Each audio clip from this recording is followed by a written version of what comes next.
네, 안녕하세요. 경희대학교 HK+ 통합의료인문학연구단의 시민강좌 북경똥장수의 강의를 맡은 대구대학교 역사교육과 신규환입니다. 이 책 북경똥장수의 부제로 어느 중국인 노동자의 일상과 혁명이라고 하는 제목이 붙어 있는데, 사실 이 책은 중국의 최하층 노동자의 일상생활을 보여주고 그들이 중국혁명 과정에서 어떤 태도, 어떤 역할들을 수행했나라고 하는 것에 초점을 맞춘 것입니다. 많은 사람들이 사실 중국혁명 하면은 도시 노동자와 농민들이 합심해서 중국혁명에 적극적으로 참여했다, 이렇게 이제 그런 선입관을 갖고 있는데, 사실 먹고 살기 힘든 그런 노동자 입장에서 혁명은 사실 굉장히 좀 먼 얘기일 수 있다라는 거죠.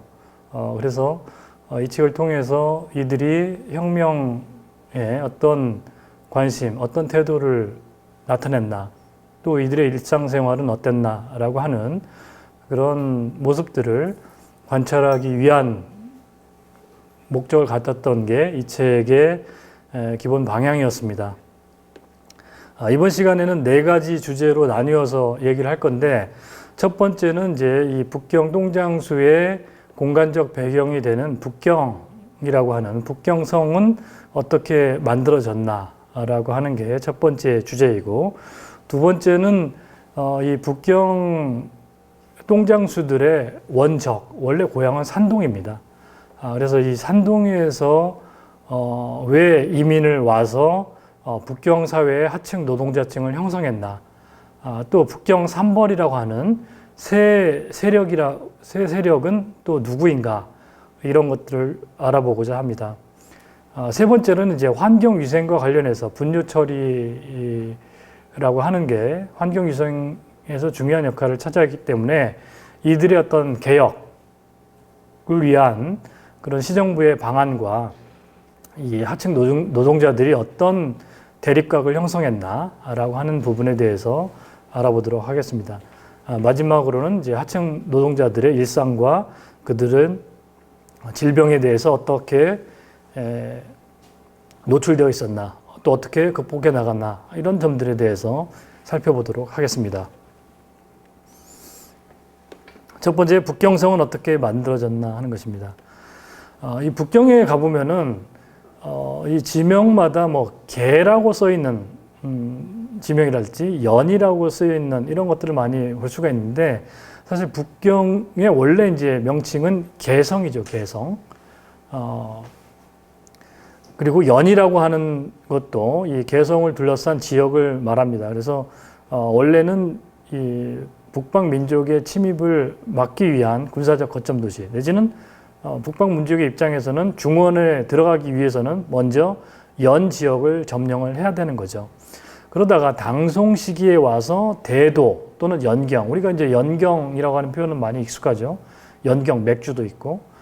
그래서 이때부터 연경이라고 하는 명칭이 칭해졌고, 또 금원 시대를 거치면서 군사적 중심 도시로 부상하게 됩니다. 그리고 원대에 대도성이 건설이 되고, 특히 이제 명대 이후에 명청 시기를 거쳐 이제 수도로서 이 부상을 하는 거죠. 그래서 우리에게 익숙한 이제 북경 성의 모습인데, 이 금나라 시기의 중도는 지금 현재 자금성의 이제 서남 쪽에 위치를 했었고, 원의 대도라고 하는 성도 지금 현 위치보다는 북쪽에 있었던 거죠. 근데 이제 금나라 시기나 원나라 시기에 다 이 성들이 무너지고 하면서 보다 남쪽으로 자금성을 중심으로 성벽을 쌓은 것입니다. 그래서 이 자금성 이 주변에 내성을 형성해서 이곳에서 그 만주 기인들이, 귀족들이 살았다고 아까 얘기를 했습니다. 그리고 이제 아래쪽에 이제 외성을 형성해서 그 외성 안에 바로 일반 서민들이 살았다라는 것을 알 수가 있고, 그러다가 1928년 남경 국민정부가 들어서면서 이 내성과 외성 그리고 그 주변에 바깥에 교구를 합쳐서 이제 북평특별시가 이제 만들어지면서 도시의 외연이 확장되었다. 이렇게 말할 수 있습니다. 그래서 북경성이라고 했을 때는 사실 이제 명대를 우리가 수도가 되기 때문에 명대를 떠올릴 수 있는데 바로 명의 건국은 이제 농민 출신인 주원장이죠. 주원장은 자신의 거점은 남경입니다. 그래서 남경에 수도를 세우고 자신의 최측근인 서달로 하여금 이제 원의 수도인 대도성을 점령하게 한 것이죠. 그리고 이제 북평으로 만들었습니다. 그리고 이제 넷째 아들 주체한테 이 지역의 통치를 맡겼던 거죠. 그리고 이제 주체는 연왕이라고 하는 칭호를 얻게 됩니다. 그리고 자기 자식들한테는 이 왕을 명칭을 부여해서 전국을 이제 분할을 하게 되는 거죠. 그리고 자신의 손자인 이 해제, 검문제가 제2대 황제에 오르게 됩니다. 자기의 부친이 일찍 죽었기 때문에 그 손자가 황제에 올랐는데 그 손자는 이제 삭번 정책이라고 해서 자기 이제 삼촌들이죠. 삼촌들의 그 권한을 빼앗아 갑니다. 그리고 왕에서 쫓아내거나 그 지역을 통폐합하는 형식으로 점점 삼촌들의 그 이 목을 옥죄는 거죠. 그러다 보니까 아까 연왕 그 이 연 지역을 차지하고 있던 주체가 이러다가 나도 이제 이 주사를 당하겠구나라고 하는 이제 위기에 이제 휩싸여서 차라리 내가 먼저 선제 공격을 하자 해서 선제 공격을 해서 황위를 빼앗게 되는 거죠.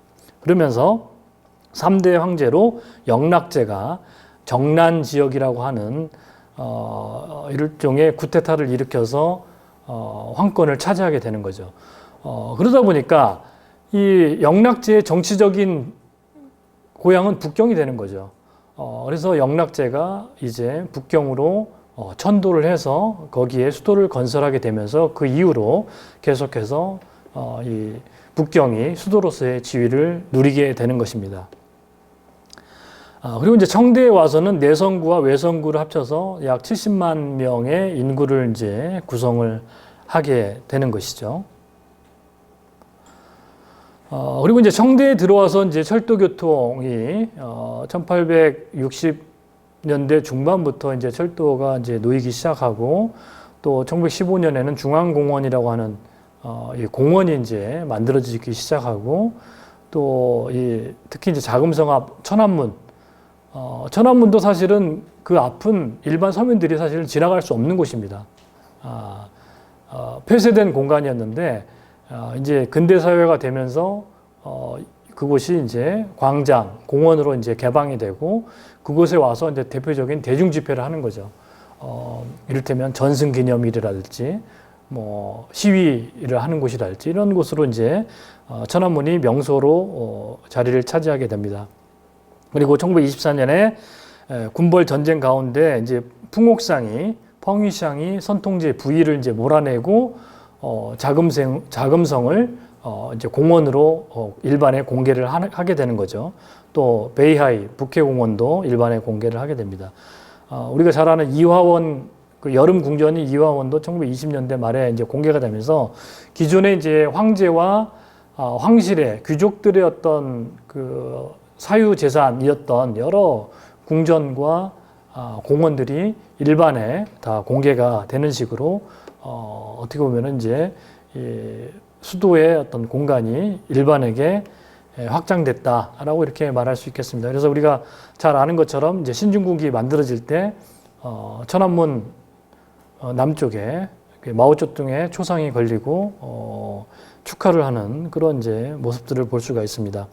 그리고 뭐 이 사진은 육사 천안문 1989년도에 육사 천안문 사건 때 그 탱크를 막아선 이 시민의 모습을 찍은 사진이죠. 이거 굉장히 유명한 사진입니다. 그래서 이 천안문이 어떻게 보면 대중의 어떤 그런 정치적 의사를 표시하는 그런 장소로 부각돼 었던 거죠. 지금은 천안문 가보면 거의 90%는 비밀 경찰들이 깔려 있어요. 일반 그 관광객들은 거의 차단되고 천안문 앞에서 정치적 시위를 하는 사람들이 많아지기 때문에 중국 정부도 각별하게 관리를 하고 있는 것이죠. 그리고 우리가 북경에 대해서 한 가지 주목해야 될 것은 사실 이 남경에 머물렀던 왕조는 모두 몰락했다라는 거죠. 북경이 수도로서 부각한 이유로 이 해제 검문제도 결국 남경에 머물러서 그 황유에서 쫓겨난 거고, 그 다음에 아래에 있는 이 태평천국 홍수전의 경우에도 사실 북경까지 진격을 했었거든요. 천진까지도 진격을 했었는데 바로 내려옵니다.